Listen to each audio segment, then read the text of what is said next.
भगवान शिव के 12 ज्योतिर्लिंग भारत के अलग अलग जगहों पर स्थित हैं, जिनके नाम हैं सोमनाथ, मल्लिकार्जुन, महाकालेश्वर, ओमकारेश्वर, केदारनाथ, भीमाशंकर, विश्वनाथ, त्र्यंबकेश्वर, वैद्यनाथ, नागेश्वर, रामेश्वरम और घृष्णेश्वर।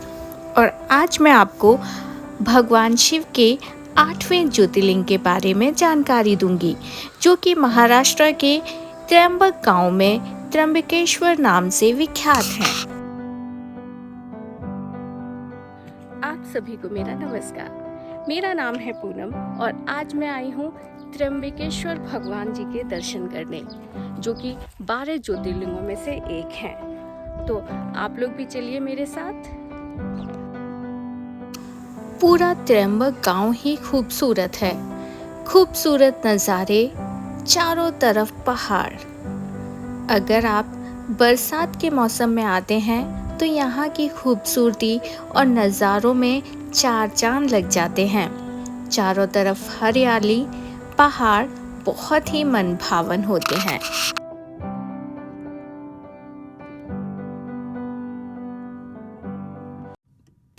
आइए जानते हैं कि त्र्यंबकेश्वर कैसे पहुँचें। त्र्यंबकेश्वर गांव नासिक से काफी नजदीक है।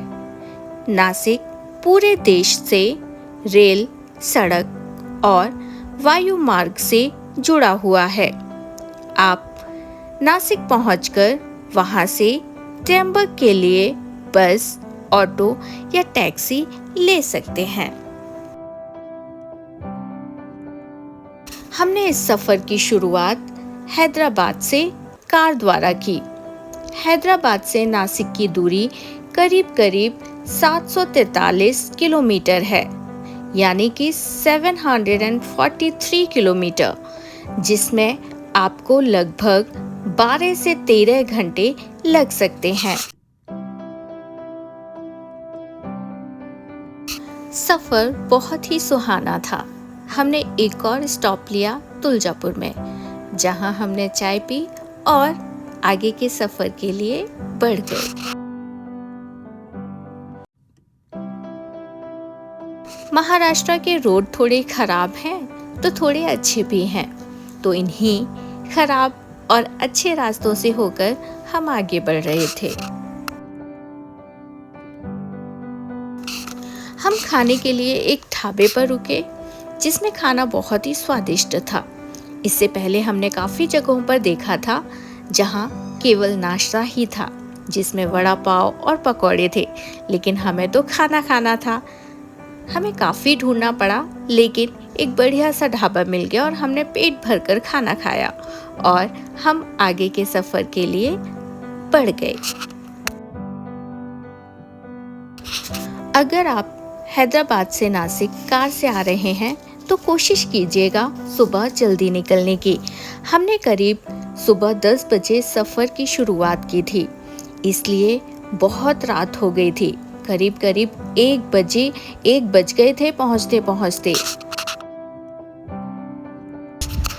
हमने एक गांव में स्टे किया था।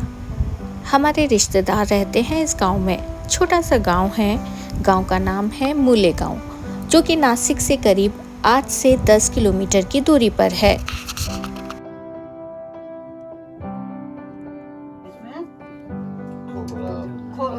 खोबरा भून के लिया। खोबरा हाँ, फिर मैंने क्या बोला, ज्यादा पीसने से अकेली मैं खाने वाली हूँ, खराब हो जाता है। गांव बहुत ही सुंदर है। अभी तक आधुनिक सुविधाएं नहीं हैं, लेकिन शहर से दूर इस गांव में काफी सुकून मिला।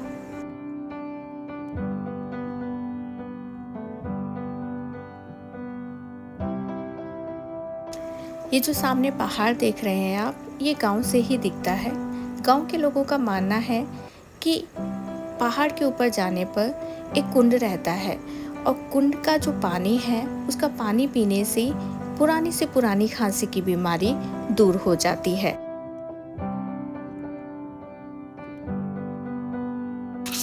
इसके बाद हम त्र्यंबकेश्वर भगवान जी के दर्शन करने के लिए निकल गए, जो कि मूले गांव से करीब 8 से 10 किलोमीटर की दूरी पर है।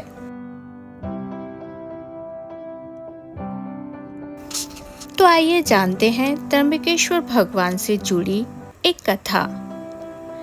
प्रचलित कथा के अनुसार प्राचीन समय में ब्रह्मगिरि पर्वत पर देवी अहिल्या के पति ऋषि गौतम रहते थे और तपस्या करते थे। क्षेत्र में कई ऐसे ऋषि थे जो गौतम ऋषि से ईर्ष्या करते थे और उन्हें नीचा दिखाने की कोशिश करते रहते थे।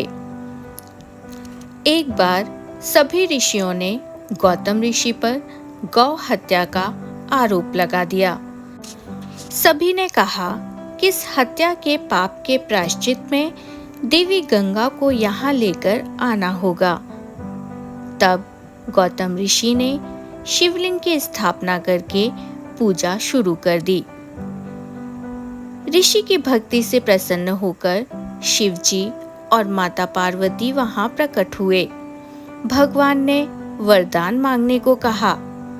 तब ऋषि गौतम ने शिवजी से देवी गंगा को उस स्थान पर भेजने का वरदान मांगा। देवी गंगा ने कहा कि यदि शिवजी भी इस स्थान पर रहेंगे तभी वह भी यहाँ रहेंगी। गंगा के ऐसा कहने पर शिवजी वहाँ त्र्यंबकेश्वर ज्योतिर्लिंग के रूप में वास करने लगे और गंगा नदी गौतमी के रूप में वहाँ बहने लगी। गौतमी नदी का एक नाम गोदावरी भी है। ब्रह्मा, विष्णु और महेश तीनों एक साथ शिवलिंग में स्थापित हैं। त्र्यंबकेश्वर मंदिर बहुत ही प्राचीन है। मंदिर के अंदर एक छोटे से गड्ढे में 3 छोटे छोटे शिवलिंग हैं। ये 3 शिवलिंग ब्रह्मा, विष्णु और शिव के नाम से जाने जाते हैं।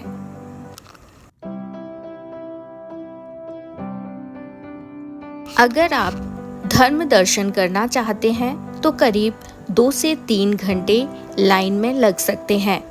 वीआईपी दर्शन के लिए 200 रुपए की टिकट मिलती है, जिसमें आप आसानी से दर्शन कर सकते हैं। लेकिन मेरा मानना है कि आप लाइन में खड़े होकर धर्म दर्शन करें तो ज़्यादा अच्छा है। यहाँ मंदिर के अंदर मोबाइल फ़ोन और पर्स ले जाना अलाउड है, लेकिन गर्भगृह में फोटो वीडियोग्राफी की मनाही है। आप गर्भगृह के बाहर मंदिर के परिसर में फोटो वीडियोग्राफी कर सकते हैं। सोमवार का दिन है और आज मैं आई हूँ महाकाल के मंदिर त्र्यंबकेश्वर भगवान के पास।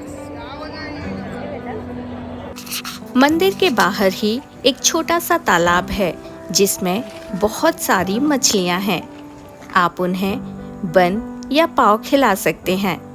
वैसे भी मछलियों को खाना खिलाना बड़े ही पुण्य का काम है, लेकिन उन्हें देखना भी बड़ा मजेदार है।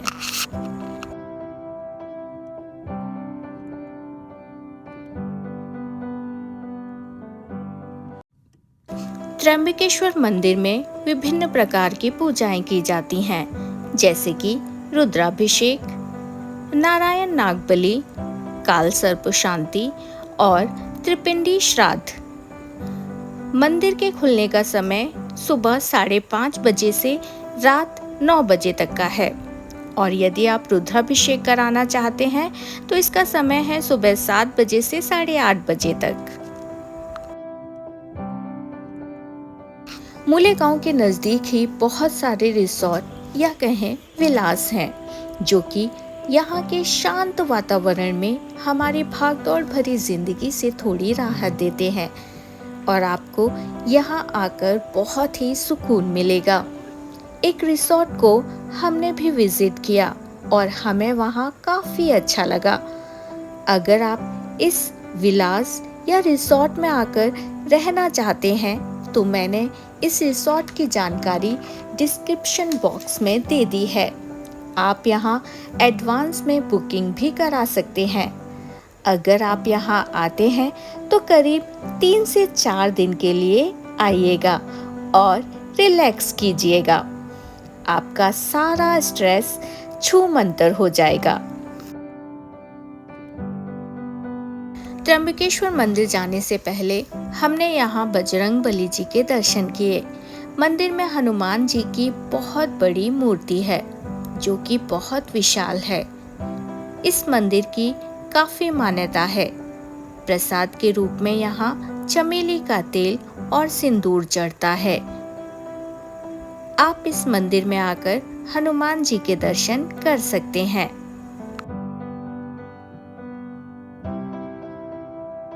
नासिक क्षेत्र अंजनेरी पर्वत ही हनुमान जी की जन्मस्थली है।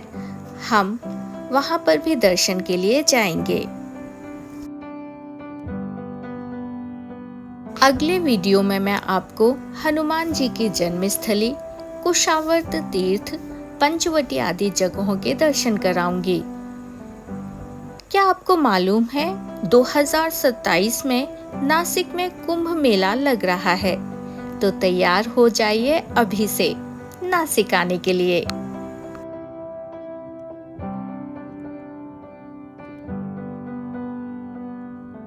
गांव के सुंदर नज़ारों के साथ आपसे फिर मुलाकात होगी अगले वीडियो में। आपके कमेंट्स का इंतजार रहेगा। अगर आपको ये वीडियो पसंद आता है तो लाइक और शेयर कीजिएगा।